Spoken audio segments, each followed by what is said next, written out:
Anak, akala ko patay ka na. Napatigil si Amara sa may pintuan. Ang 5 taong gulang na si Liam ay mahigpit na nakahawak sa kanyang palda. Ang mga salitang yon mula sa bibig ng sariling ina ay parang malamig na tubig na ibinuhos sa kanyang buong pagkatao.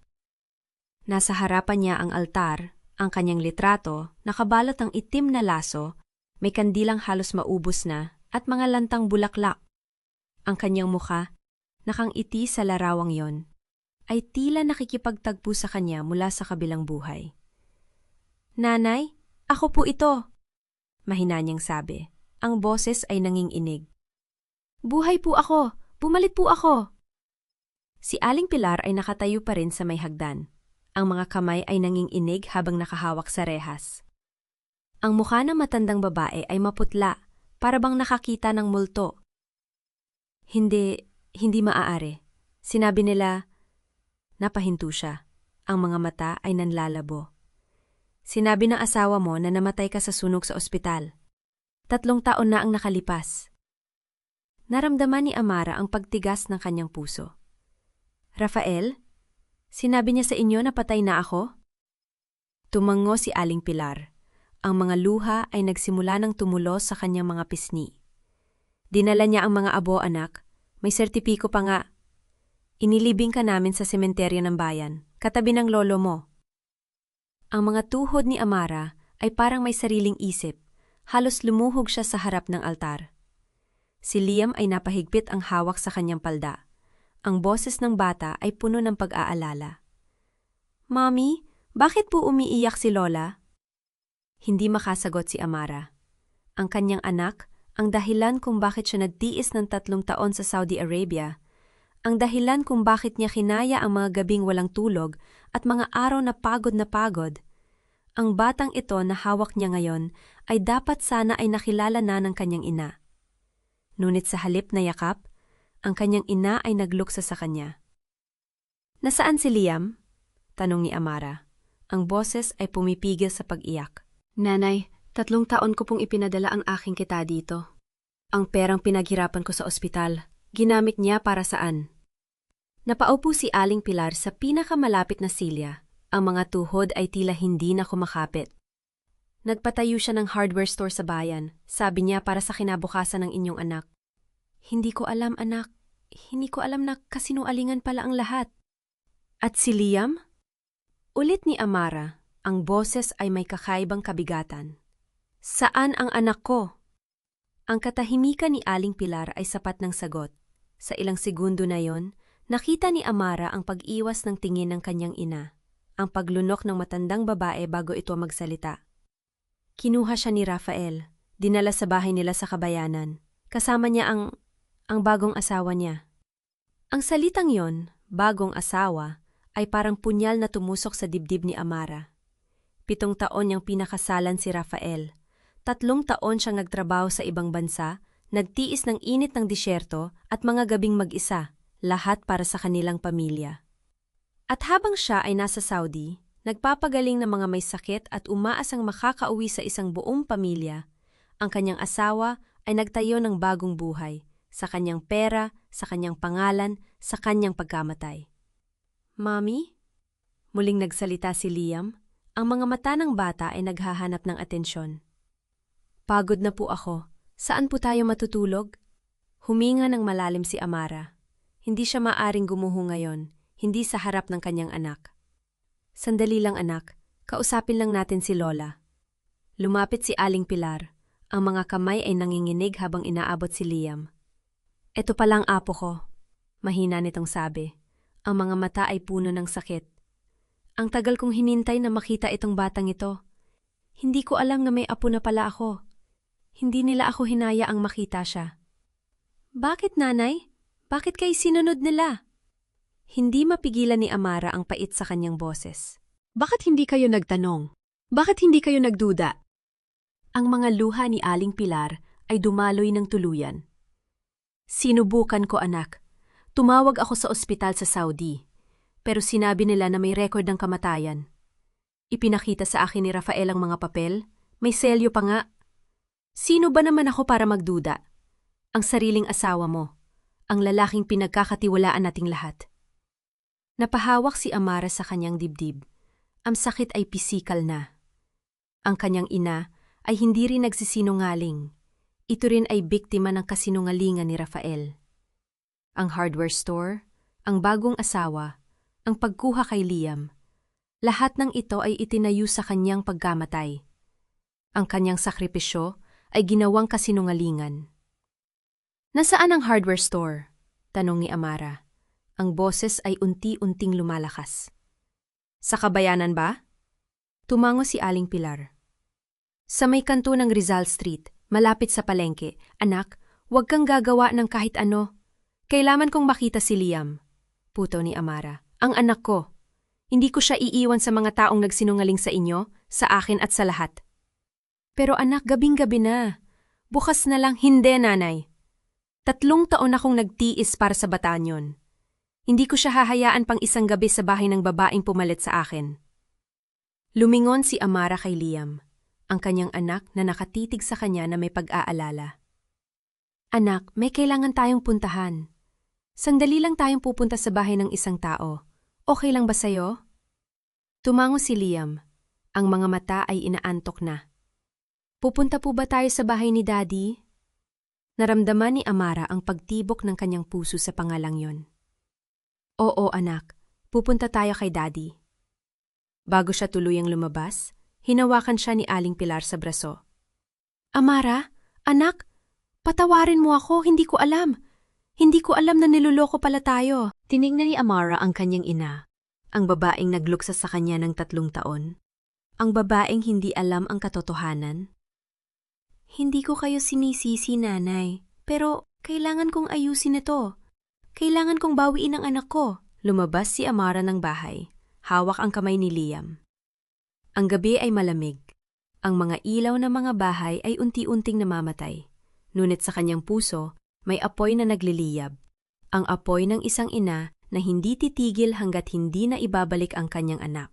At ang apoy ng isang babaeng hindi na muling papaniwalain sa mga kasinungalingan. Sa kanyang isip, paulit-ulit na tumutugtog ang mga salita ng kanyang ina. Akala ko patay ka na. Ngunit hindi siya patay. Siya ay buhay at handa siyang lumaban. Madilim pa ang langit nang magising si Amara. Sa maliit na silid ng kanyang ina, narinig niya ang mahinang paghinga ni Liam sa tabi niya. May bahid pa ng luha ang pisngi ng bata mula kagabi, at may kirot na kumurot sa dibdib ni Amara habang pinagmamasdan niya ang anak. Tahimik siyang bumangon. Iniwasan ang mga langit-nak ng sahig na kahoy at naglakad papunta sa kusina kung saan nakaupo ang kanyang ina, nakatitig sa walang laman na tasa ng kape. Nanay! Tawag ni Amara. Hindi sumagot si Aling Pilar, ngunit bahagyang umiling. Parang hindi pa rin makapaniwala na buhay ang anak. Umupo si Amara sa harapan niya, hinawakan ang kamay ng kanyang ina. Kailangan ko ng tulong. Hindi ko kayang gawin ito mag-isa. Tumingin sa kanya si Aling Pilar. Ang mga mata ay puno ng lungkot. Anong gagawin mo, Amara? Laban sa pamilyang Sarmiento? Malakas sila. Si Rafael may pera. Hindi mo kayang... Kaya ko, nanay. Kailangan ko lang malaman kung paano. May kilala ka bang abogado? O sino mang makakatulong sa akin? Tumango ang matanda, may pag-aalinlangan. Ang kapatid kong si Lourdes, abogada siya sa Maynila. Pero hindi na kami nag-uusap ng madalas. Baka matulungan ka niya? Hindi na nag-aksyaya ng oras si Amara. Kinuha niya ang lumang cellphone na halos hindi niya nagamit sa Saudi at tinawagan ang numero na ibinigay ng kanyang ina. Makalipas ang 2 oras, nasa isang maliit na karinderya siya sa tabi ng kalsada, hawak ang kamay ni Liam habang naghihintay sa babaeng papalapit sa kanya. Isang babaeng may matalim na mata at bit-bit na leather briefcase. Amara? Tanong ng babae. Ako si Lourdes. Tiyahin mo, hindi na ako nagbago ha? Ikaw pa rin ang batang may matigas na ulo? Napanghiti si Amara kahit pilit. Tia Lourdes, salamat sa pagpunta. Umupo si Ate Lourdes sa harapan nila, inilapag ang briefcase sa mesa. Sabi ng nanay mo, may problema ka kay Rafael. Sabihin mo sa akin ang lahat, mula sa simula. Habang nagkukwento si Amara, naramdaman niya ang bigat ng bawat salita. Ang 3 taon ng pagtatrabaho sa Saudi, ang mga padalang pera, ang pangakong bubuuin muli ang pamilya, at ang pag-uwi niya sa isang altar na may sariling litrato. Nang matapos siya, tahimik si Lourdes. Pinag-aaralan ang mga detalye. May ebidensya ka ba ng mga padala mo? Mga resibo, bank statements, remittance records? Tumango si Amara. Nasa phone ko. Lahat ng pinadala ko, may record ako. Hindi ako nagpapadala ng walang ebidensya. Maganda yan, sabi ni Lourdes, may pag-apruba sa boses. Kailangan natin ng kopya ng birth certificate ni Liam, marriage certificate ninyo ni Rafael, at lahat ng dokumentong magpapatunay na ikaw ang legal na ina. Kung kailangan, kukunin natin ang testimonya ng mga kapitbahay na nakakakilala sa inyo bilang mag-asawa. May kailangan pa ba? Tanong ni Amara. Oo, seryosong sabi ni Lourdes. Kailangan natin patunayan na si Rafael ay may relasyon kay Bianca bago ka pa umalis. Kung may ebidensya tayo ng pagtataksil, mas lalakas ang kaso mo. Kinabahan si Amara. Paano natin malalaman yon? May kakilala akong pulis, Major Noel Villanueva, kaibigan ng pamilya. Siya ang makakatulong sa atin sa mga dokumento at impormasyon. Kinuha ni Lourdes ang phone at tumawag. Makalipas ang ilang minuto, may dumating na lalaking nakauniporme. Matipuno ang pangangatawan, may mabait na muka. Amara, bati ni Major Noel, nakipaggamay. Ako si Noel. Nakilala kita nung bata ka pa. Hindi mo ako maaalala pero naalala kita. Ang anak ni Aling Pilar na laging naglalaro sa labas ng simbahan. Napangiti si Amara, kahit parang may mabigat na pumipiga sa kanyang dibdib. Salamat sa pagpunta, Major. Tawagin mo akong Noel. Ngayon, sabihin mo sa akin ang tungkol kay Rafael at Bianca. Habang nagkukuwento si Amara, may napansin siyang pagbabago sa mukha ni Noel. Parang may alam siyang hindi sinasabi. Noel? Tanong ni Lourdes. May alam ka ba? Tumingin si Noel kay Amara nag-aalangan. Amara, may nakita akong report ilang taon na ang nakalipas. Isang lalaki ang nag-apply ng business permit para sa hardware store.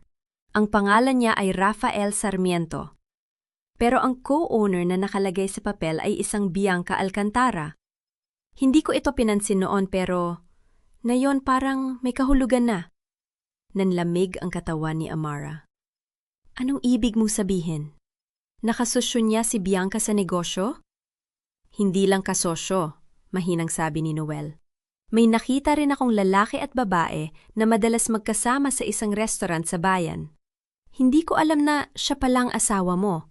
Akala ko magkasintahan sila. Para bang may malaking bato na tumama sa tiyan ni Amara. Ang lahat ng pinaghirapan niya.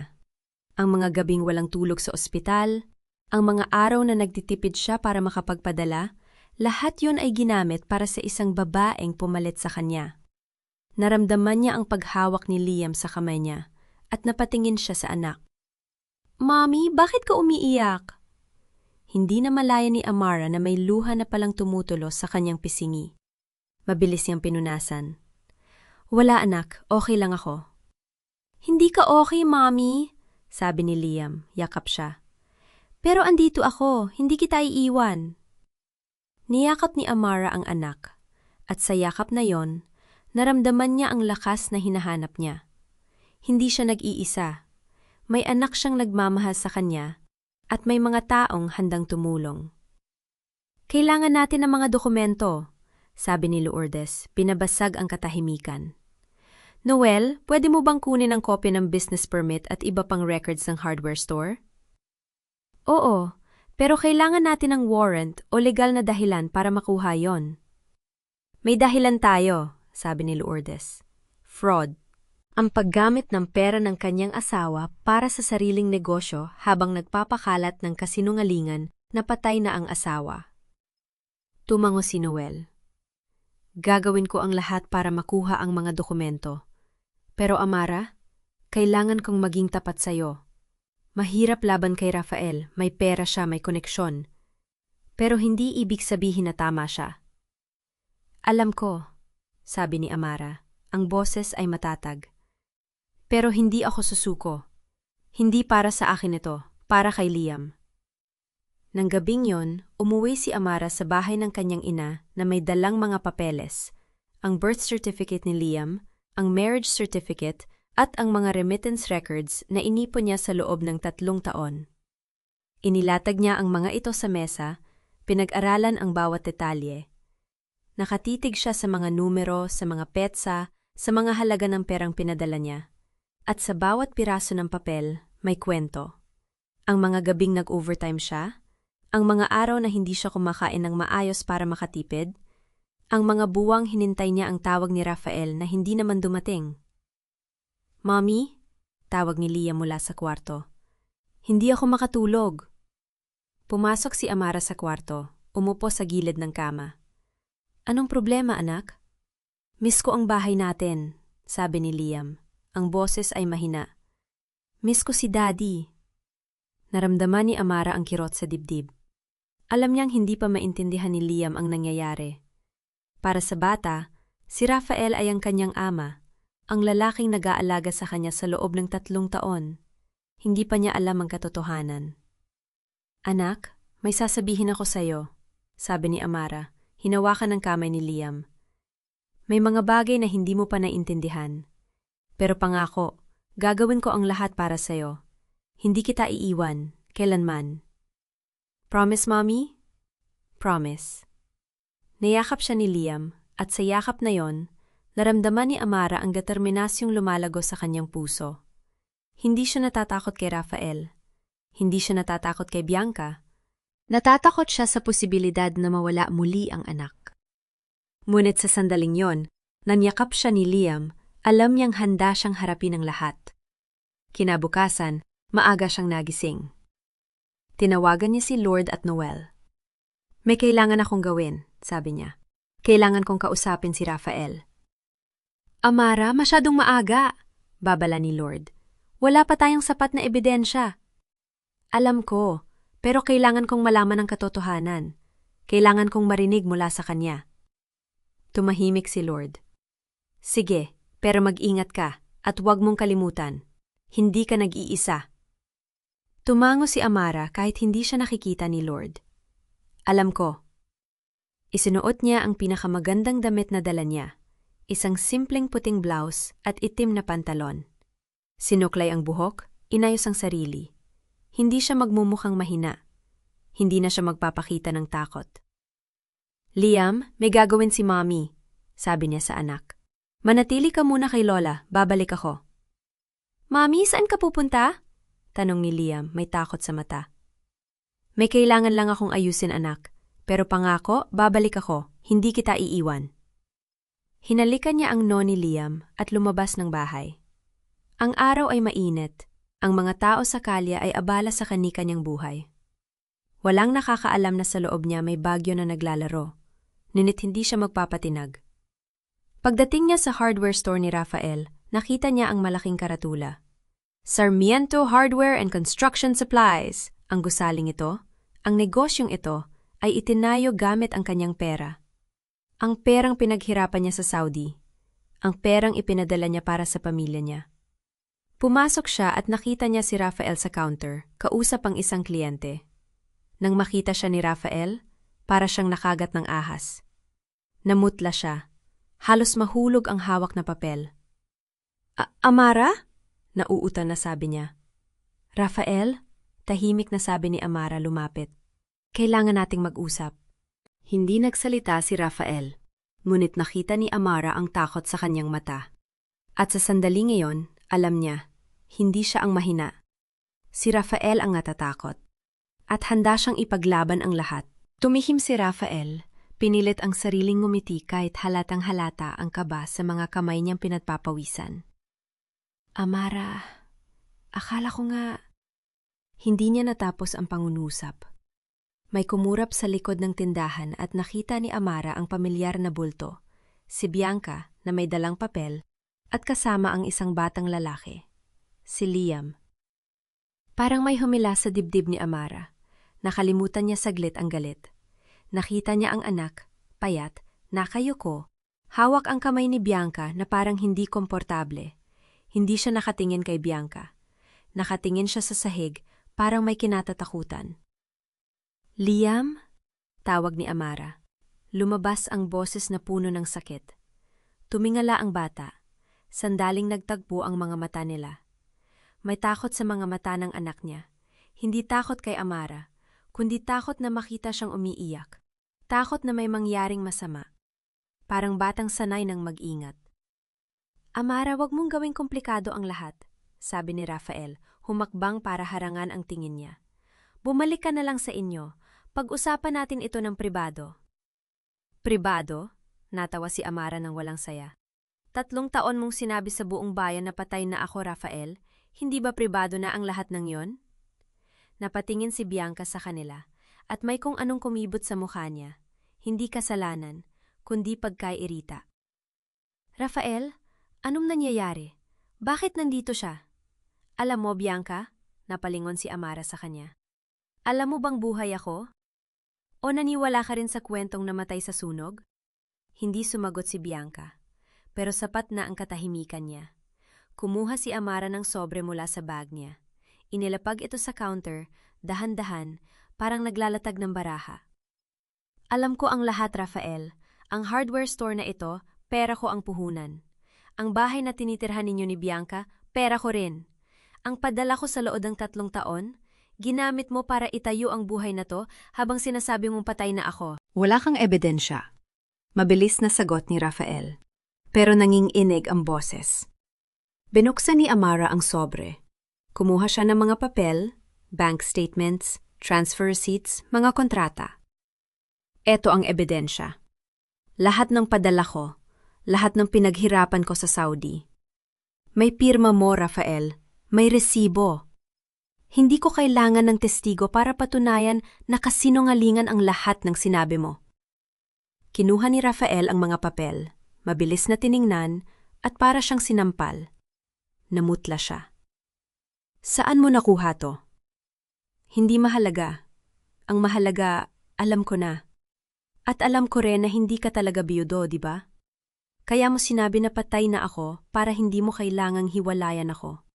Para magamit mo ang pera ko. Para makuha mo ang lahat. Natahimik ang lahat. Narinig ni Amara ang mahinang hikbi, si Bianca na nakatayo pa rin, hawak ang kamay ni Liam. Pero hindi siya umiyak dahil sa awa. Umiyak siya dahil sa galit, dahil sa pagkabigo. Rafael, totoo ba to? Tanong ni Bianca, nanginginig ang boses. Hindi, simula ni Rafael. Pero naputol siya nang may pumasok na customer sa tindahan. Sir, bukas pa ba kayo? Tanong ng lalaki. Sarado mo na kami! Sigaw ni Rafael at nagulat ang customer, mabilis na umalis. Tumingin si Amara kay Liam. Nanginginig na ang bata, nakakapit kay Bianca at may luha na sa mga mata. Hindi siya umiyak ng malakas. Parang natutong tumahimik. Natutong magtago ng sakit. Liam, halika! Malumani na sabi ni Amara, lumuhod para makipagkita sa anak. Hindi kita iiwan, pangako. Pero hindi gumalaw si Liam. Nakatakingin siya kay Rafael, parang naghihintay ng pahintulot. At doon, nadurog ang puso ni Amara, ang anak niya, natatakot sa sariling ama. Bianca, iuwi mo si Liam. Utos ni Rafael at parang otomatikong sumunod si Bianca, hinila ang bata palayo. Liam! Tawag ni Amara, pero hindi na siya nilingon ng anak. Nakayuko lang, hinila, parang bagay na walang boses. Tumayo si Amara, pinunasan ang luha. Rafael, hindi ko hahayaan na lumaki si Liam sa takot. Hindi ko hahayaan na isipin niyang normal ang ganito. Anong gagawin mo? Mapanghamon na tanong ni Rafael. Sasabihin mo sa lahat? Sino ang maniniwala sa'yo? 3 taon kang wala. Ako ang nag-alaga sa anak mo. 3 taon kang nagsinungaling. Sagot ni Amara, mahinahon pero matatag. At hindi lang sa akin, sa anak mo, sa buong bayan. Hindi yan pag-aalaga, Rafael. Yan ay pagsasamantala. Umalis si Amara sa hardware store, dala ang sakit at galit. Pero sa halip na panghinaan, mas lalo siyang tumibay. Hindi siya pupunta sa pulis. Hindi siya makikipag-areglo. Pupunta siya sa korte. Dumiretso siya sa barangay hall. Nakipag-usap siya sa kapitan, ipinaliwanag ang sitwasyon, ipinakita ang mga dokumento. Mula doon, pumunta siya sa paaralan ni Liam. Kinausap ang mga guro, sinabi ang totoo, na siya ang ina, na may legal na laban, na hindi dapat matakot si Liam. Kinagabihan, tumawag siya kay Ate Lourdes. Tita, handa na ako. I-file na natin ang kaso. Amara, sigurado ka ba? Mahaba ang laban na to. Mahirap. At kailangan mo maging handa sa lahat. Sa mga sasabihin nila, sa mga kasinungalingang gagawin nila. Tumingin si Amara sa litrato ni Liam sa phone niya. Kaya ko, tita. Para kay Liam. Hindi na ako matatakot. Napangiti si Ate Lourdes sa kabilang linya. Ganyan dapat. Bukas, sabay tayong pumunta sa korte. Pinatay ni Amara ang tawag, tumingin sa bintana, sa buwan na maliwanag. Sa unang pagkakataon sa loob ng maraming taon, hindi siya nakaramdam ng takot. Nakaramdam siya ng pag-asa. Hindi dahil madali ang laban, kundi dahil alam niyang hindi na siya nag-iisa. At doon, sa tahimik na gabi, gumawa siya ng pangako sa sarili. Hindi lang para kay Liam, kundi para sa kanyang sarili. Hindi na niya hahayaang maging biktima. Hindi na siya magpapaloko. Ito na ang simula ng kanyang pagbangon. Umaga noon sa Lucena, at ang simoy ng hangin ay tila may dalang kaba. Nakatayo si Amara sa harap ng salamin sa maliit na kwarto ng kanyang ina. Inaayos ang kwelyo ng kanyang puting blusa. Hindi siya sanay sa ganitong suot, mga nursing uniform at maong na damit ang lagi niyang ginagamit. Ngunit ngayon, kailangan niyang tingnan ang sarili bilang isang inang handang ipaglaban ng anak. Amara, handa ka na ba? Tanong ni Aling Pilar mula sa pintuan, ang mga matay may bahid ng pag-aalala. Huminga ng malalim si Amara. Kailangan kong maging handa, Nay, para kay Liam. Magkasama silang lumabas ng bahay at naghihintay na sa labas si Ate Lourdes Ramos na nakaupo sa likod ng isang itim na sasakyan. Tumingin ito kay Amara na may ngiting nagbibigay lakas. Ngayon na ang araw na ipapakita natin sa korte kung sino talaga si Rafael Sarmiento, sabi ng abogada habang binubuksan ang pinto ng sasakyan. Naihanda ko na ang lahat ng ebidensya. Ang kailangan mo lang gawin ay manatiling kalmado at magsalita ng totoo. Paano kung hindi ako maniwala ng hukom? Mahinang tanong ni Amara habang pumapasok sa sasakyan. Hinawakan ni Ate Lourdes ang kanyang kamay. Hindi lang ebidensya ang dala natin, Amara. Dala natin ang katotohanan. At sa korte, ang katotohanan ay may bigat na hindi kayang pantayan ng kahit anong kasinungalingan. Tumango si Amara, nung hindi niya maalis sa isip ang mukha ni Liam. Ang mga matang puno ng takot nang magkita sila sa hardware store. Ang maliit na katawan na tila laging nangangapa kung saan ligtas. Ngayon, sa bulwagan ng katarungan, ipaglalaban niya ang lugar ng kanyang anak. Ang bulwagan ng korte ay puno ng mga taong naghihintay ng drama. Nakaupo sa isang tabi ang mga kapitbahay na pamilyar kay Amara, sina Aling Rosa at Mang Ben, mga dating kasamahan sa simbahan, at ilang guro mula sa paaralan ni Liam. Sa kabilang panig, nakaupo si Rafael kasama ang kanyang abogado, si Ate Villanueva, isang matandang lalaki na kilala sa pagtatanggol sa mga taong may pera. Sa likod ni Rafael ay si Bianca, nakaupo ng tahimik, ang kanyang kamay na nakapatong sa bilugan ng tiyan. Nang pumasok si Amara kasama si Ate Lourdes, naramdaman niya ang bigat ng mga tingin, ngunit hindi siya nagpatalo. Itinaas niya ang kanyang ulo, tumingin ng diretso sa hukom at naupo sa kanyang lugar. Magandang umaga sa lahat! Simula ng hukom, isang babaeng nasa 50 na may malamig na mukha, ngunit matalim na mga mata. Ang kasong ito ay tungkol sa kustudye, anang batang si Liam Sarmiento. Hinihiling ng petitioner si Amara Villanueva ang legal na pagkilala bilang ina at ang pagbabalik ng kustudye anang kanyang anak.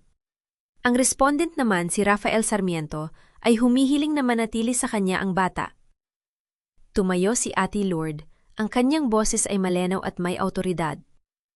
Ang petitioner, ang aking kliyente, ay ang tunay at legal na ina ng batang si Liam. Sa loob ng 3 taon, siya ay nagtrabaho sa Saudi Arabia bilang nurse upang suportahan ang kanyang pamilya. Ngunit sa kanyang pagbabalik, natuklasan niya ang isang malawakang kasinungalingan na itinanim ng respondent na siya ay patay na. Nagkaroon ng bulungan sa likod. Tiningnan ni Amara si Rafael at nakita niya ang bahagyang pagkurap ng kanyang mga mata, ang senyalas ng kaba na alam niyang hindi niya maitatago. Ang respondent ay nagpakalat ng balitang si Amara ay namatay sa sunog sa ospital sa Saudi. Patuloy ni Ate Lourdes. Ginamit niya ang perang padala ng kanyang asawa upang magtayo ng hardware store at magsimula ng bagong buhay kasama ang ibang babae. At higit sa lahat, inilayo niya ang anak ni Amara sa kanya. Tumayo ang abogado ni Rafael si Ate Villanueva na may niting puno ng kumpiyansa. Ang mga paratang na ito ay walang basehan, Your Honor. Ang aking kliyente ay isang ama na nagmamahal sa kanyang anak. Ang petitioner ay umalis ng bansa at iniwan ang kanyang pamilya. Hindi niya maaaring asahan na mananatili ang lahat habang siya ay nasa ibang bansa. Naramdaman ni Amara ang init sa kanyang dibdib. Gusto niyang sumigaw, na sabihin sa lahat kung gaano siya nagsakripisyo, kung paano niya pinagtiisang ang malayo sa anak upang mabigyan ito ng magandang buhay. Ngunit pinigilan niya ang sarili. Alam niyang hindi ito ang tamang sandali. Your Honor, sabi ni Ate Lourdes, ang aking kliyente ay hindi basta umalis. Siya ay nagtrabaho bilang nurse sa ibang bansa upang tustusan ang pangangailangan ng kanyang pamilya. Sa loob ng 3 taon, nagpadala siya ng pera sa kanyang asawa. Ngunit sa halip na gamitin ito para sa kanilang anak, ginamit ito ng respondent upang magtayo ng negosyo at magtago ng relasyon. Ipinakita ni Ate Lourdes ang mga dokumento, mga bank transfer, resibo, at sulat na ebidensya ng pandaraya ni Rafael. Ang lahat ng ito ay patunay na ang respondent ay hindi lamang nagsinungaling sa kanyang asawa, kundi niloko rin ang batang si Liam na isipin na ang kanyang ina ay patay na. Nakita ni Amara ang pagbabago na ekspresyon ng hukom. Hindi na ito malamig, may bahid na ng pag-aalinlangan at interes. Tinatawag namin ang susunod na testigo, sabi ni Ate Lourdes. Si Aling Rosa Santos, kapitbahay ng pamilya Sarmiento. Lumapit si Aling Rosa, isang matandang babae na may payak na damit. Nang manungpa, tumingin ito kay Rafael na may halong pagkadismaya. Alam mo, Your Honor, simula ni Aling Rosa, nung una, naniwala rin ako na patay na si Amara. Kasi ganun ang sinabi ni Rafael. Pero nung bumalik si Amara at nakita ko siya sa simbahan, para may bumaliktad sa akin. Hindi siya multo. Si ay buhay, at siya ay isang ina na nagmamahal sa kanyang anak.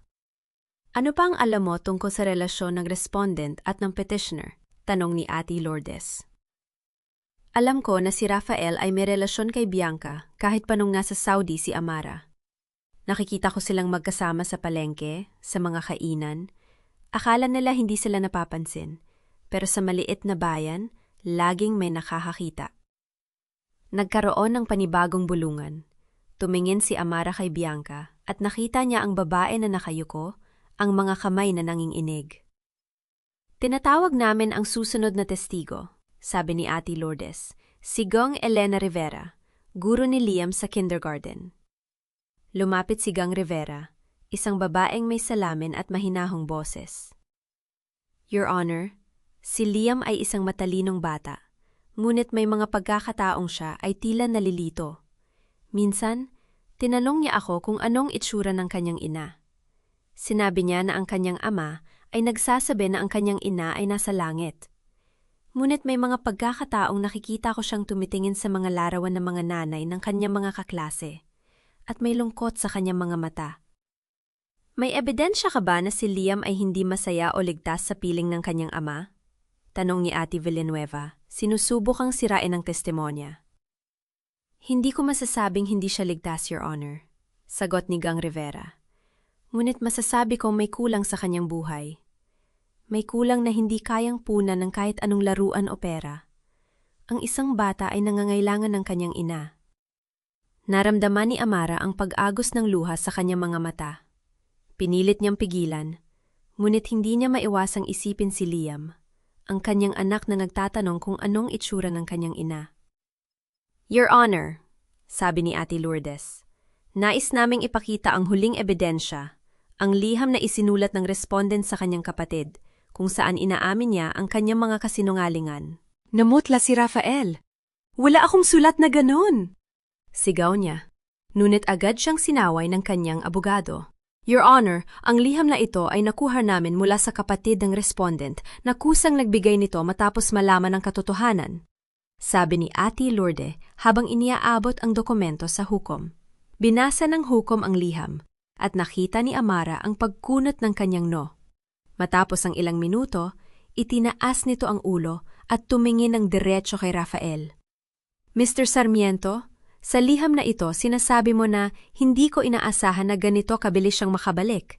Akala ko ay ligtas na ako sa kasinungalingang ito. Anong ibig mong sabihin dito? Nanginginig si Rafael. Your Honor, ito ay isang pagkakamali. Hindi ko alam kung saan ang galing ang liham na yon. Mr. Sarmiento, malamig na sabi ng hukom, ang liham na ito ay may pirma mo. Sinasabi mo bang hindi ikaw ang sumulat ito? Hindi ko maalala, Your Honor. Marami akong sinusulat na liham para sa negosyo. Ang liham na ito ay hindi tungkol sa negosyo, Mr. Sarmiento. Ito ay tungkol sa iyong asawa, sa iyong anak, at sa iyong relasyon kay Bianca Alcantara. Nakita ni Amara ang pagbagsak ng depensa ni Rafael. Ang kanyang mga kamay ay nanginginig, ang kanyang muka ay puno ng pawis. Sa likod, narinig niya ang mahinang paghikbi ni Bianca. Your Honor, sabi ni Rafael, ang kanyang boses ay basag. Maaari ko bang ipaliwanag ang lahat? Magpaliwanag ka, Mr. Sarmiento. Tumayo si Rafael. Ang kanyang mga tuhod ay tila mahihimatay. Your Honor, totoo po na nagkamali ako.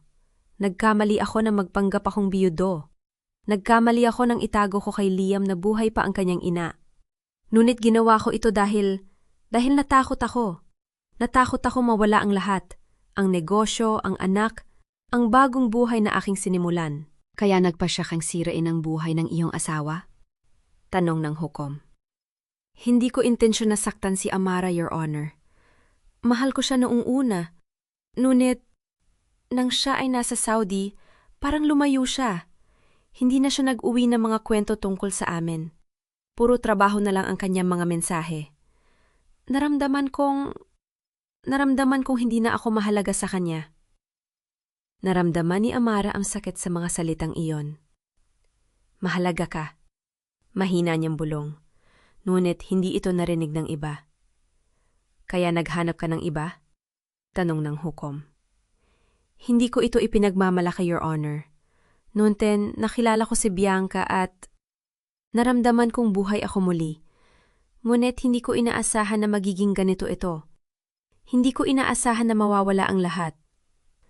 Mr. Sarmiento, inaamin mo bang ikaw ay nagsinungaling tungkol sa pagkamatay ng iyong asawa? Tumango si Rafael. Ang kanyang ulo ay nakayuko. Opo, Your Honor, inaamin ko. Inaamin mo bang ikaw ay nagtago ng relasyon habang legal na kasal ka pa kay Amara Villanueva?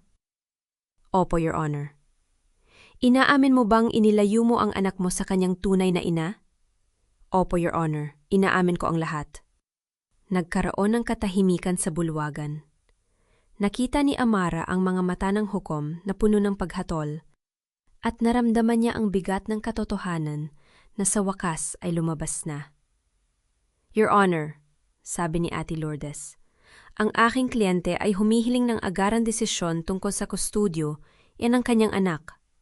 Ang respondent ay nag-amin na ng kanyang mga kasinungalingan. Wala nang dahilan upang ipagkait kay Amara ang kanyang anak. Tumingin ang hukom kay Rafael, pagkatapos ay kay Amara. Ang desisyon ng korte ay ilalabas sa loob ng 1 linggo. Ngunit batay sa mga ebidensya at testimonya na ipinakita, malinaw na ang petitioner ay may karapatan sa kanyang anak. Para sa pansamantalang kustodiya, ang batang si Liam Sarmiento ay ibibigay sa kanyang ina, si Amara Villanueva, epektibo ngayong araw. Naramdaman ni Amara ang pag-agos ng kaginhawaan sa kanyang dibdib. Hindi niya napigilan ang mga luha.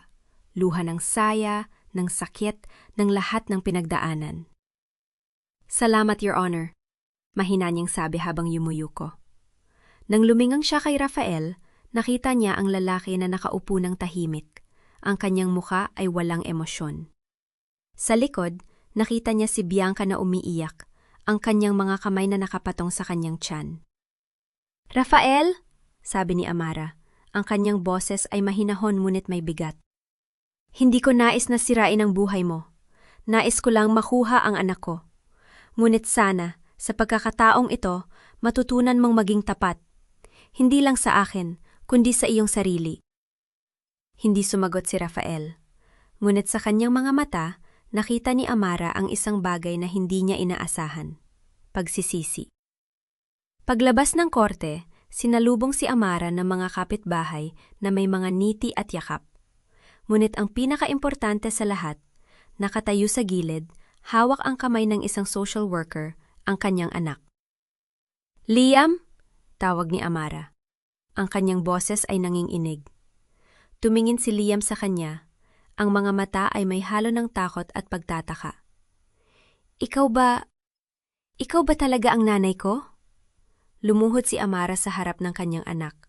Ang mga luha ay dumadaloy sa kanyang mga pisngi. "Oo anak, ako ang nanay mo. At hindi na kita iiwan, pang-ako." Nag-atubili si Liam, ngunit pagkatapos ng ilang segundo, lumapit ito at niyakap si Amara.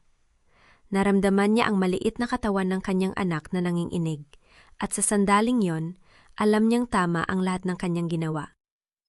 "Mahal kita, anak," bulong niya. "Mahal na mahal kita." "Mahal din kita, nanay," mahinang sagot ni Liam.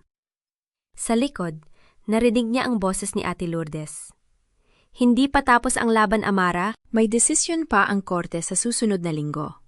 Ngunit sa ngayon, meron ka ng anak mo, at yon ang pinakamahalaga." Tumango si Amara habang yakap pa rin si Liam. "Alam ko, ngunit sa ngayon, ito lang ang kailangan ko. Ang aking anak sa aking mga bisig."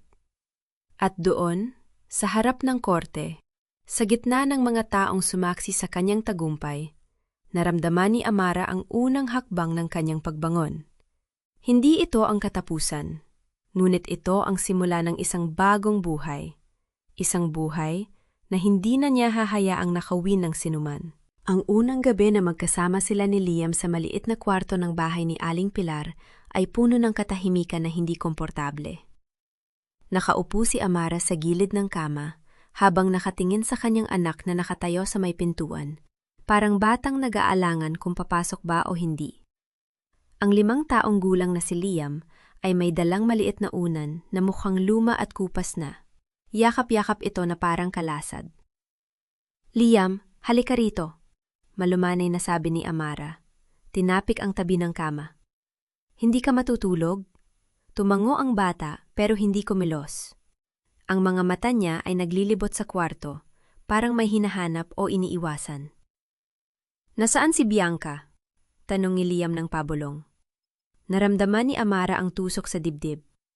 Ang pangalan ng babaeng pumalit sa kanya ay lumabas sa bibig ng sarili niyang anak.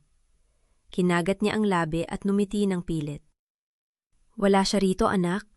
Ikaw at ako lang. At si Lola Pilar sa kabilang kwarto," paliwanag niya. "Dito ka na matutulog kasama ko. Pero si Bianca ang napapatulog sa akin dati." Giit ng bata, ang boses ay may bahid ng pagkalito. Tuwing gabi, kinukwentuhan niya ako tungkol sa mga bituin. Napalanok si Amara. Ang kaalaman na ang ibang babae ang nag-alaga sa kanyang anak habang siya ay nasa ibang bansa ay parang asin sa sugat. Ngunit hindi niya kayang magalit sa bata. Si Liam ay biktima rin ng kasinungalingan ng kanyang ama. "Alam mo ba anak, simula ni Amara, inaayos ang kumot sa kama. Noong sanggol ka pa, ako rin ang nagkukwento sa iyo tungkol sa mga bituin. Tuwing gabi kapag hindi ka makatulog." Unti-unting lumapit si Liam, ngunit may distansya pa rin. Umupo siya sa dulong bahagi ng kama, malayo kay Amara. "Paano mo nalaman ang tungkol sa mga bituin?" tanong niya. Ang mga mata ay puno ng pagdududa. "Kasi anak, ako ang iyong ina," sagot ni Amara. Ang boses ay marahan ngunit matatag. "Alam ko ang lahat tungkol sa iyo. Alam kong mahilig ka sa mangga, alam kong natatakot ka sa kulog, At alam kong kapag natutulog ka, hinahanap-hanap mo ang kanta na ito. Dahan-dahang umawit si Amara ng isang himig na pamilyar sa kanyang puso. Isang lumang lalabay na kinanta niya kay Liam nung sanggol pa ito, bago siya umalis papuntang Saudi. Ang mga salita ay lumabas sa kanyang bibig nang walang pag-aalinlangan. Parang kahapon lang niya ito kinanta. Tumigil ang paggalaw ni Liam. Ang mga mata niya ay nakatuon kay Amara at sa unang pagkakataon may kislap ng pagkilala sa mga ito. Alam ko ang kantang yan, bulong niya. Pero hindi ko maalala kung saan ko ito narinig. Kasi ako ang kumanta niyan sa'yo nung nasa tiyan mo pa lang, sabi ni Amara. Ang mga mata ay nagsisimula ng mabasa. Kada gabi, habang hinahaplos ko ang tiyan ko, kinakanta ko yan sa'yo. At nung ipinanganak kita, yan ang tanging paraan para makatulog ka. Sa loob ng ilang segundo, walang nagsalita. Ang lamok ay umuugong sa dilim at ang malaying tunog ng mga kuliglig ay pumuno sa katahimikan. Ngunit ang totoong katahimikan ay nasa pagitan ni Amara at Liam, isang espasyo na puno ng mga taon ng paghihiwalay, mga kasinungalingan at pag-asa. Gusto kong makita ang mga larawan, biglang sabi ni Liam. Ang boses ay mas malambot na ngayon. Kumuha si Amara ng isang lumang kahon mula sa ilalim ng kama. Dahan-dahan niyang binuksan ito at ang amoy ng lumang papel at alikabok ay lumabas. Sa loob ay mga litratong maingat niyang itinago bago umalis papuntang Saudi. Ipinakita niya kay Liam ang isang larawan ng isang babaeng nakangiti habang hawak ang isang sanggol. "Eto ka nung isang buwan ka pa lang," sabi niya. Itinuro ang sanggol sa larawan. "Tingnan mo, ang taba-taba mo nun. Ayaw mong matulog kung hindi kita karga-karga?" Tiningnan ni Liam ang larawan ng may pagtataka. Ang kanyang maliit na daliri ay hinawakan ang mukha ng babae sa larawan. "Ito ba talaga ang mama ko?" tanong niya. Ang boses ay halos hindi marinig. "Oo, anak," sagot ni Amara, hindi na napigilan ang pag-agos ng luha. "Ako yan. Ako ang mama mo. Umalis ako noong sanggol ka pa para magtrabaho sa ibang bansa, para mabigyan ka ng magandang buhay. Pero hindi ko akala may magsasabi sa'yo na patay na ako." "Sinabi ni Papa na nasa langit ka na," sabi ni Liam, ang mga mata ay lumalabo. Sinabi niya na hindi na kita makikita. Napahigpit ang hawak ni Amara sa larawan. Ang galit kay Rafael ay bumalik, ngunit hindi niya ito hinayaan na lamunin siya. Hindi ngayon, hindi sa harap ng kanyang anak. "Mabuti na lang anak na hindi totoo yon," sabi niya, inilapag ang larawan at dahan-dahang inilapit ang sarili kay Liam. "Narito ako, buhay ako, at hindi na kita iiwan." Sa unang pagkakataon, hindi umiiwas si Liam. Tumabi ito kay Amara at kahit hindi pa niya ito niyayakap, ang distansya sa pagitan nila ay nabawasan. "Kwentuhan mo ako tungkol sa bituin ko," hiliyam ni Liam, ang mga mata ay inaantok na. Napanghiti si Amara, pinunasan ang luha. "Alam mo ba anak, nung pinagbutintis kita, may isang bituin akong laging nakikita mula sa bintana ng kwarto ko. Tuwing gabi, tinititigan ko yon at sinasabi ko, yan ang bituin ng anak ko, liwanag ng buhay ko. Kaya nung ipinanganak kita, alam kong ikaw na yon, ikaw ang bituin ko." "Bituin ni Liam," bulong ng bata, ang mga mata ay unti-unting nagsasara. "Oo, bituin ni Liam," kinumpirma ni Amara, hinahaplos ang buhok ng anak. "At kahit nasaan ka man, kahit gaano pa tayo kalayo, lagi kong nakikita iyong bituin. Kasi nasa puso ko lagi ang anak ko." Tumagal ang katahimikan. Akala ni Amara ay nakatulog na si Liam, ngunit biglang gumalaw ang bata. Umupo ito at tiningnan siya ng diretso sa mata. "Mama?" sabi ni Liam. Ang boses ay malinaw at puno ng emosyon. "Mama, ikaw na nga ang bituin ko." Bago pa makapagsalita si Amara, niyakap siya ni Liam. Ang maliit na katawan ng bata ay sumiksik sa kanya at ang mga bisig nito ay pumulupot sa leeg ni Amara ng mahigpit. Parang ayaw ng pakawalan. Napahikbi si Amara. Ang mga taon ng paghihiwalay, ang sakit ng pagkawalay, ang lahat ng pagsubok, Lahat yon ay natunaw sa yakap na yon. Hinawakan niya si Liam ng mahigpit. Parang natatakot na mawala ito muli. Mahal na mahal kita, anak. Bulong niya sa tainga ng bata. Sana alam mo kung gaano kita kamahal. Mahal din kita, Mama. Sagot ni Liam. Ang boses ay inaantok na naman. Huwag mo na akong iiwan. Hindi na, pangako ni Amara. Hinalikan ang noo ng anak. Hindi na talaga. Nang makatulog si Liam sa kanyang mga bisig, hindi pa rin siya kumikibo ni Amara. Tiningnan niya ang mukha ng anak. Ang mga mata nito na kagaya ng kanya, ang ilong na mana sa kanyang ama, ang mga labing may ngiti kahit natutulog. Sa unang pagkakataon sa loob ng 3 taon, naramdaman ni Amara na kumpleto siya. Ngunit habang nakatingin siya sa natutulog na si Liam, dumating ang mga pag-iisip. Hindi pa tapos ang laban. May desisyon pa ang korte sa susunod na linggo. At may isa pang bagay na kailangan niyang harapin. Ang katotohanang hindi siya maaaring manatili sa bahay ng kanyang ina magpakailanman. Kailangan niyang magsimula ng bago. Para sa kanyang anak. Kinabukasan, nang magising si Liam, iba na ang tingin nito kay Amara. Hindi na ito nag-aalangan lumapit. Kumain ito ng almusal na inihanda ni Amara ng walang reklamo, at nang magtanong si Aling Pilar kung gusto nitong lumabas, tumabi ito kay Amara. Kasama ko si Mama, sabi ni Liam, hawak ang kamay ni Amara. Napangiti si Aling Pilar, ang mga mata ay may luhang nagnaningning. Mabuti anak, mabuti. Ngunit sa hapon, habang naglalaro si Liam sa bakuran, napansin ni Amara ang pagbabago. May mga sandaling tinitigilan ng bata ang paglalaro at titingin sa kanya, parang may iniisip. At nang tanungin niya ito, sumagot si Liam ng may pag-aalinlangan. Mama, nasaan si Papa? Tanong nito. Bakit hindi siya pumupunta rito? Naupo si Amara sa tabi ng anak. Anak, alam mo bang may ginawang hindi maganda si Papa? Tumango si Liam, ngunit ang mga mata nito ay nalilito. Sinabi ni Bianca na kasalanan mo raw, na ikaw ang umalis at hindi na bumalik. Napahinga ng malalim si Amara. Ang galit ay bumalik, ngunit pinigilan niya ito. Kailangan niyang maging matatag para sa anak.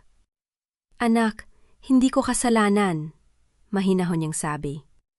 Umalis ako para magtrabaho, para sa'yo. Pero may mga taong nagsinungaling. Sinabi nila sa'yo na patay na ako. Pero hindi totoo yon. Nasa Saudi lang ako, nagtatrabaho para sa atin.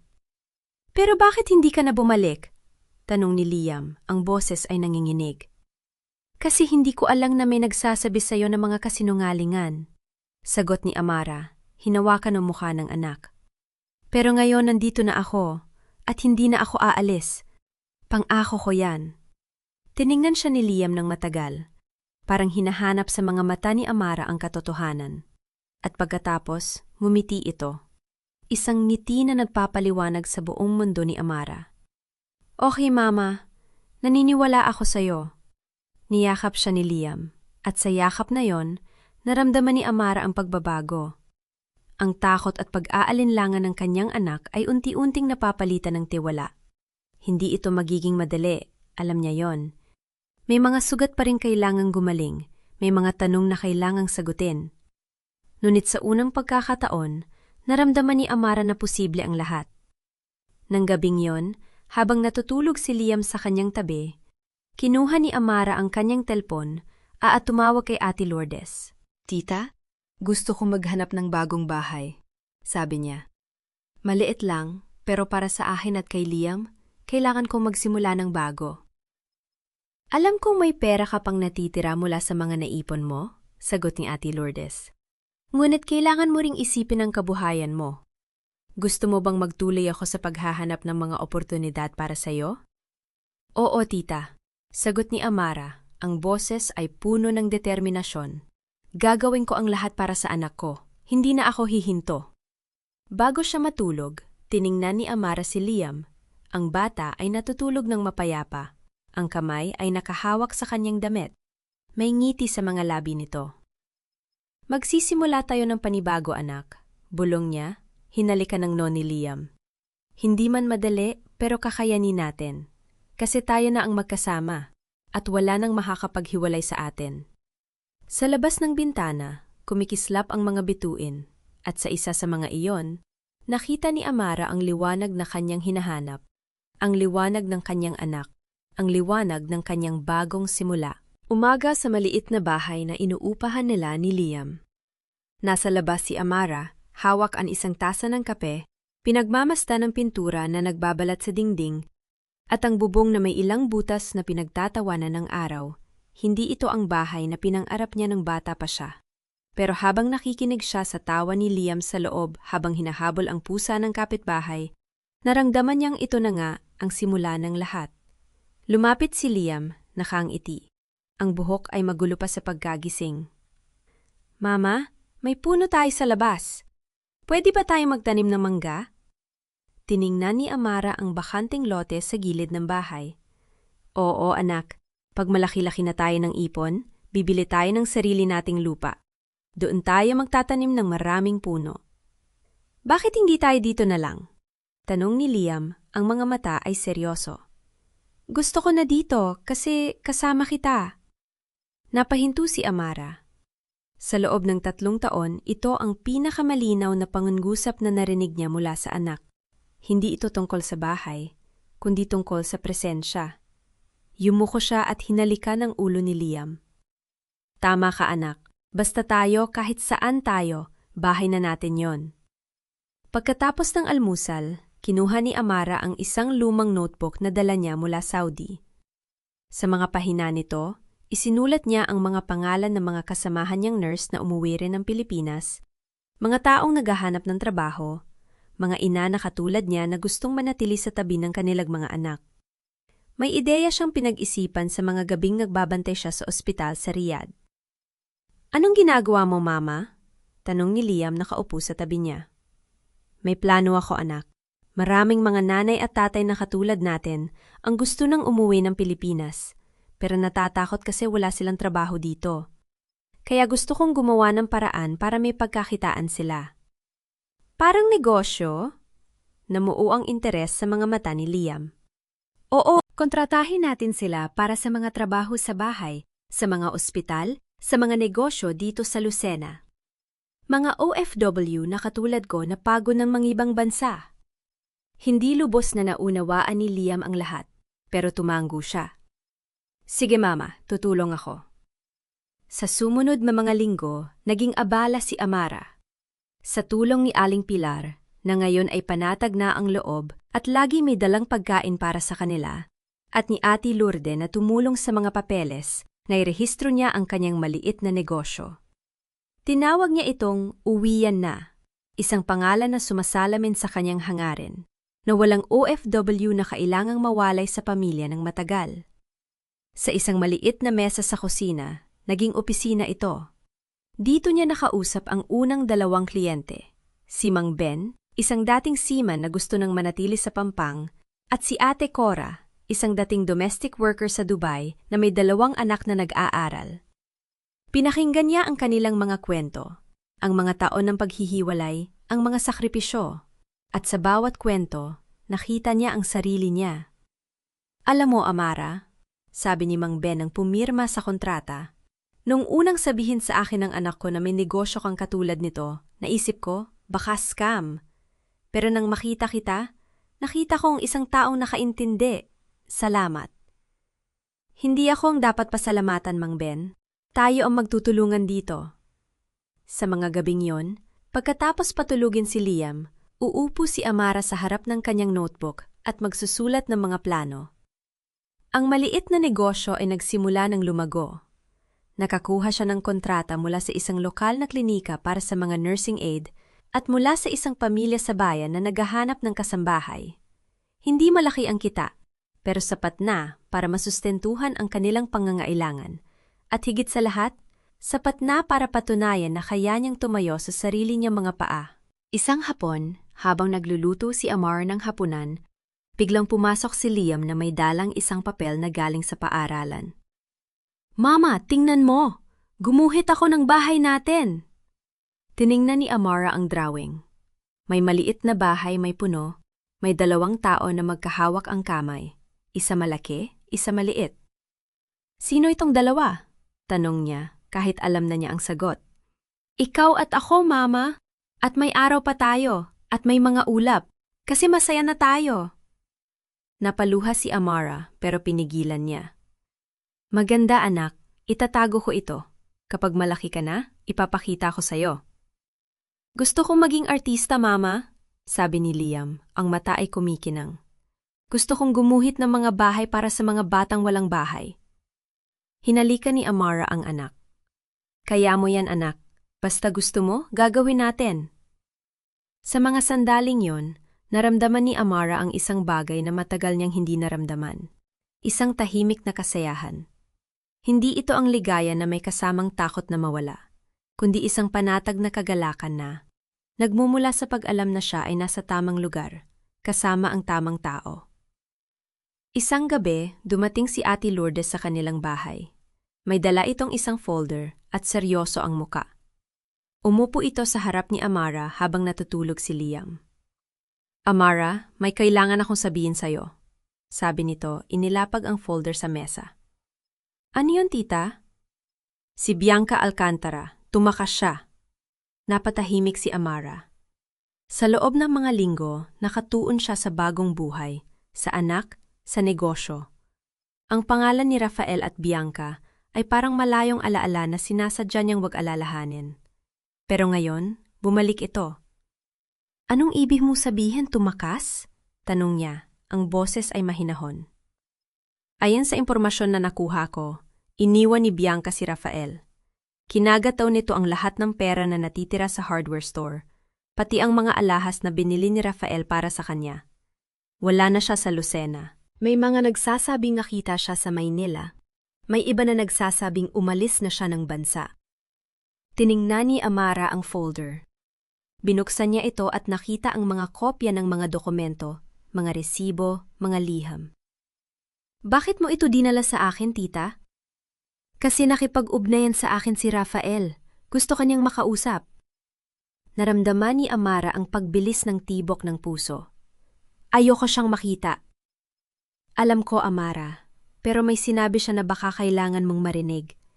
Ayon sa kanya nung umalis si Bianca, natuklasan niya na wala na siyang pera, wala ng negosyo, wala ng bahay.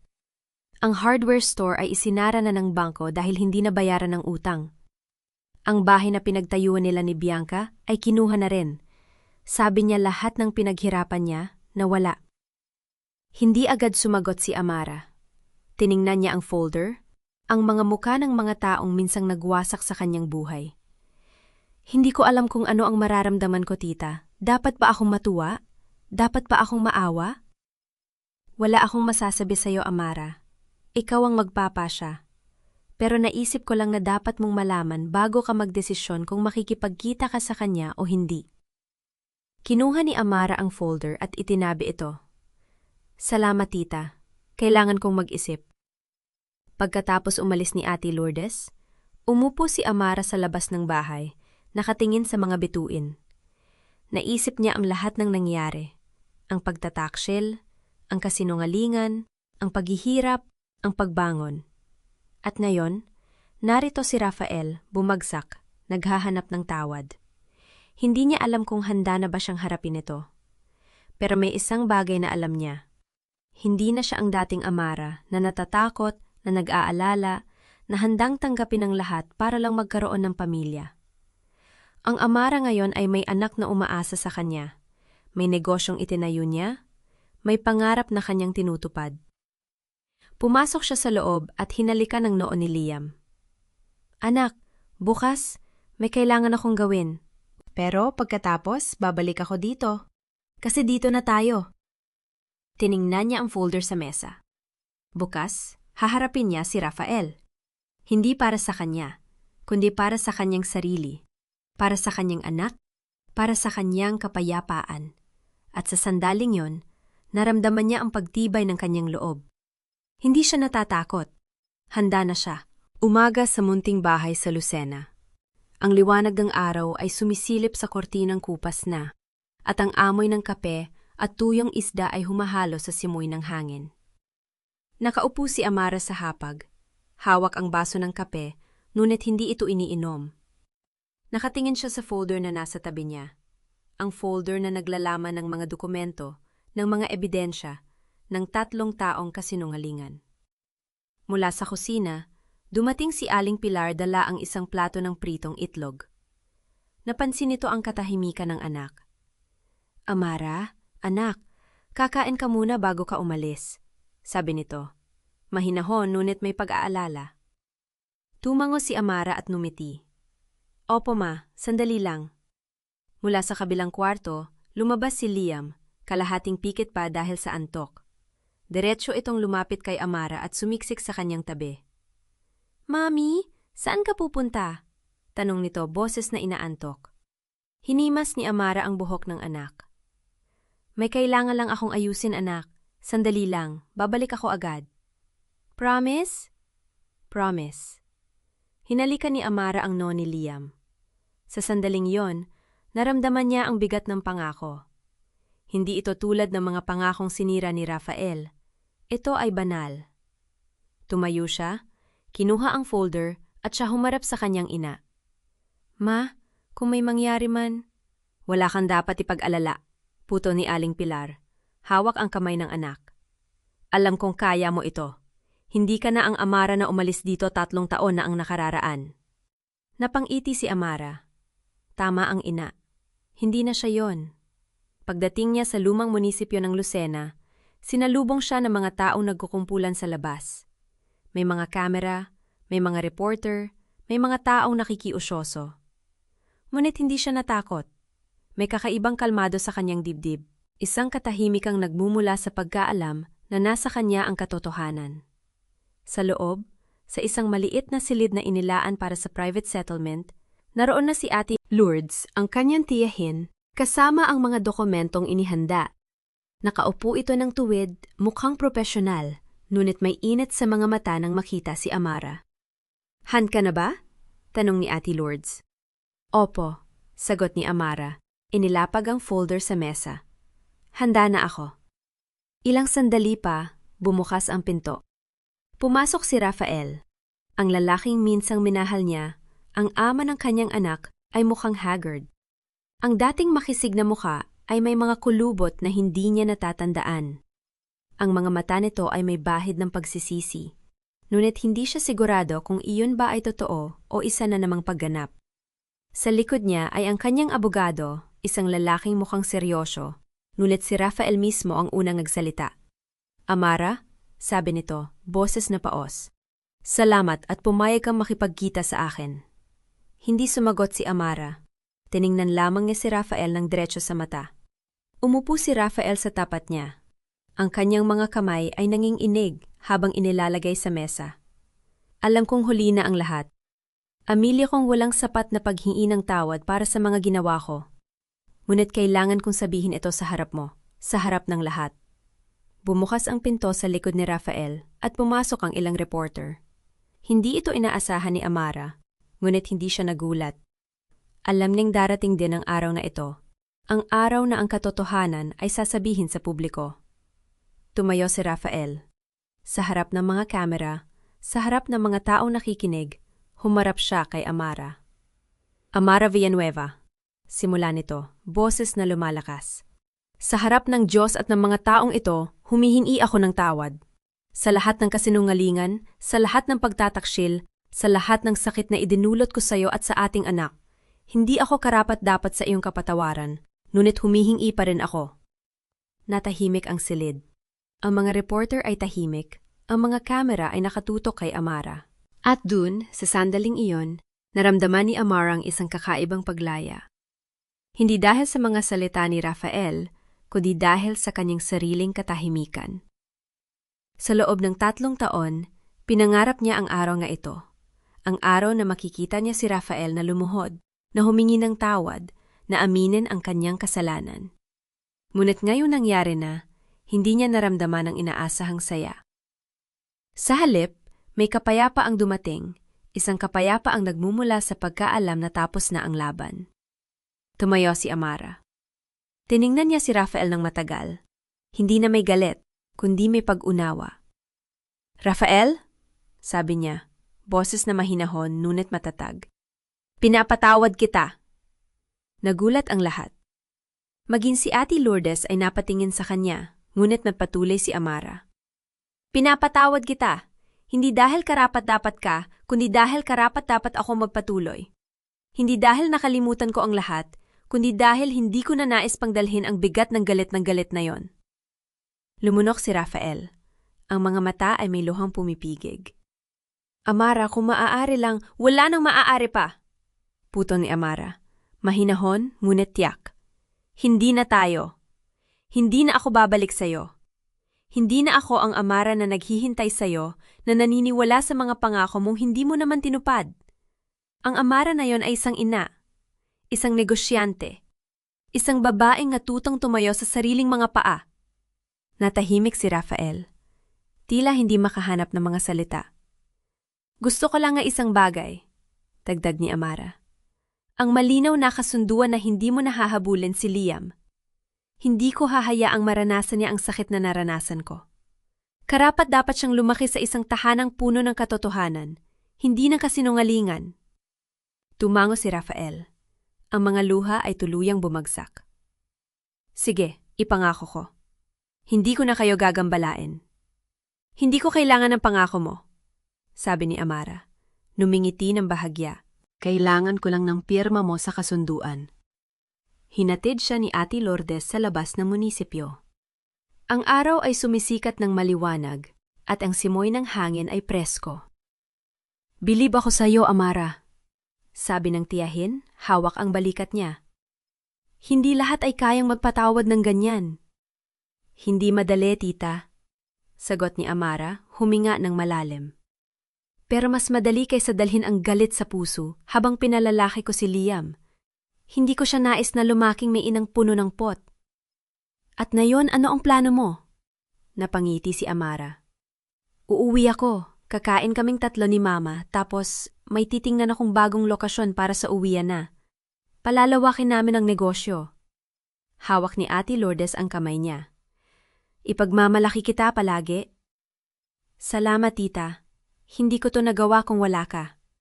Hinatid siya ng tiyahin sa kanyang sasakyan. Bago pa man siya sumakay, may isang babaeng lumapit sa kanya. Isang reporter na mukhang bata pa, may daladalang notebook. Ma'am Amara, maaari po bang magtanong? Sabi nito mahiyain. Opo, sandali lang, sagot ni Amara tumigil.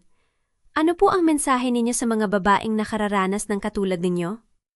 Tiningnan ni Amara ang reporter at sa kanyang isip nakita niya ang sarili. Ang Amara na 3 taon na ang nakararaan na puno ng takot at pagdududa. Ngunit ngayon, iba na.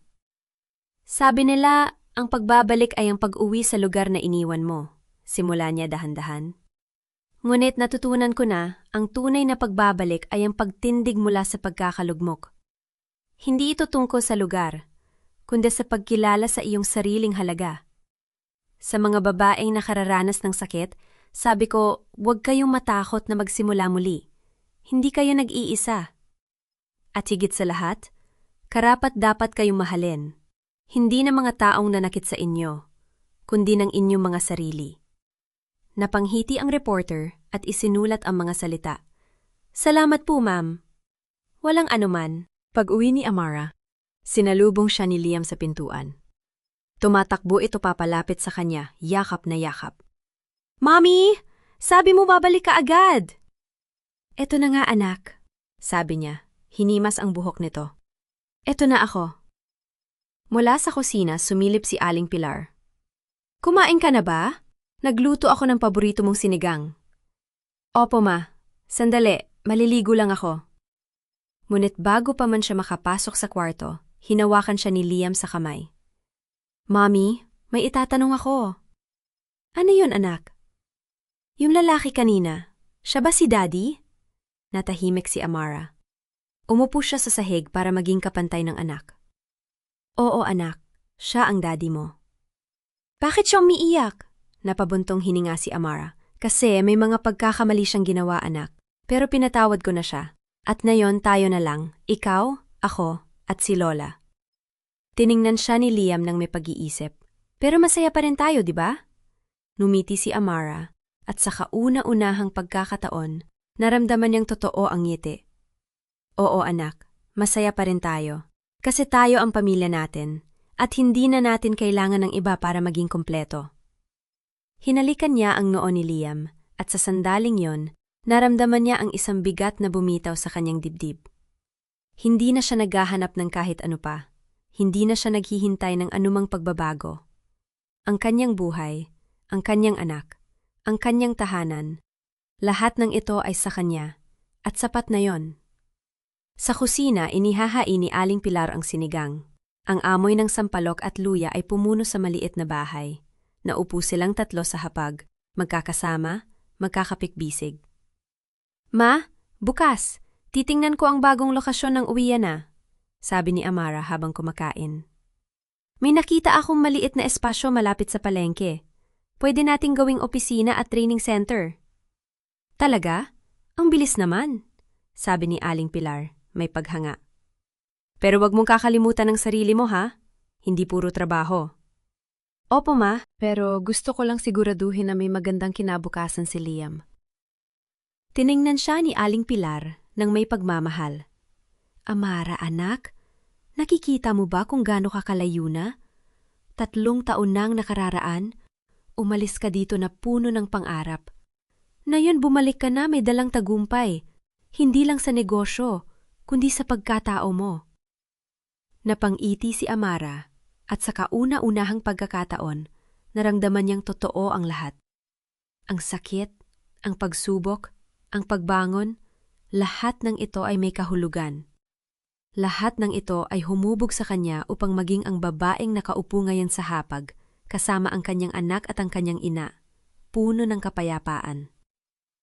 Pagkatapos kumain, inilabas ni Liam ang kanyang mga laruan sa sala. Naupo si Amara sa tabi niya, pinanood itong maglaro ng kanyang mga sasakyan. Mami, kapag lumaki ako, gusto kong maging katulad mo, sabi ni Liam, hindi inaalis ang mata sa kanyang laruan. Bakit naman, anak? Kasi matapang ka, hindi ka natatakot, at mahal mo ako. Naramdaman ni Amara ang pag-init ng kanyang mga mata. Yumakap siya kay Liam, masuyo. Anak, kapag lumaki ka, gusto kong malaman mo ang isang bagay. Hindi mo kailangang maging perpekto. Hindi mo kailangang maging matapang sa lahat ng oras.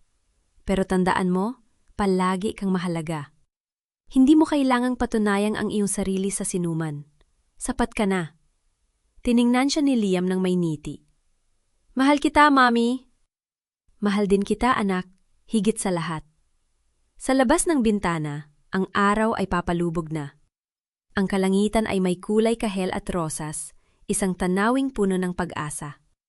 Sa maliit na bahay sa Lucena, sa gitna ng mga laruan at ng amoy ng sinigang, natagpuan ni Amara ang kanyang tunay na tahanan. Hindi sa isang lugar, kundi sa puso ng kanyang anak, sa yakap ng kanyang ina, at sa kapayapaang kanyang natagpuan sa loob ng kanyang sarili. Hindi na siya naghahanap pa. Hindi na siya naghihintay pa. Dahil ang tunay na pagbabalik ay hindi ang pag-uwi sa lugar na iniwan mo.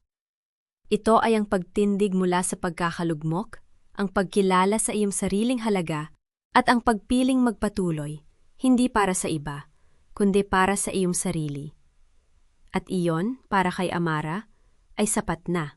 Ang hardware store na iyon, saan man siya tumingin, naroon pa rin ang mga bakas ng pawis niya.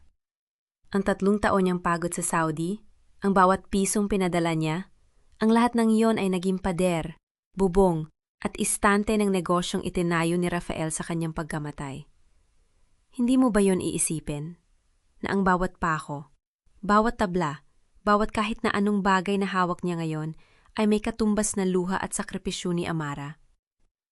Ngunit sa kabila ng lahat, nang humingi ng tawad si Rafael sa harap ng maraming tao, hindi siya nagalit, hindi siya sumigaw. Tiningnan lang niya ito, at sa mga mata niyang puno ng sakit at pagod, may nakita kang hindi galit, kundi isang desisyon. Ang desisyon magpatawad nang hindi nililimot ang halaga ng kanyang dignidad. Kasi hindi ba, may mga bagay na hindi na kayang ayusin ng sorry? May mga sugat na hindi na kayang takpan ng yakap. Ngunit ang pagpapatawad, hindi yun para kay Rafael. Yon ay para kay Amara. Para makalaya siya sa bigat ng galit na daladala niya sa loob ng maraming taon. Para makapagsimula siyang muli, hindi bilang biktima, kundi bilang isang babaeng piniling tumayo sa sarili niyang mga paa. At doon, sa maliit na bahay sa Lucena, kasama ang kanyang anak at ang kanyang ina, natagpuan niya ang kapayapaang hindi kayang ibigay ng kahit na sinong tao. Kasi minsan, ang tunay na tagumpay ay hindi ang manalo sa laban, kundi ang matutong mabuhay ng may panibagong puso. Kung ikaw si Amara, kaamo bang magpatawad ang hindi nililimot ang iyong halaga? Ibahagi ang iyong saloobin sa comment section at huwag kalimutang i-like at i-share ang kwentong ito para sa iba pang mga inang nakararanas ng katulad na pagsubok. Hanggang sa muli nating pagkikita mga kaibigan, Ingatan ninyo ang inyong mga sarili at huwag kalimutan. Ang inyong halaga ay hindi nasusukat sa pagmamahal na ibinibigay ninyo sa iba, kundi sa pagmamahal na kaya ninyong ibigay sa inyong sarili. Ang kwentong ito ay likha lamang at hindi tunay na pangyayari, ngunit ang mensahe nito ay para sa lahat ng nakararanas ng katulad na pagsubok.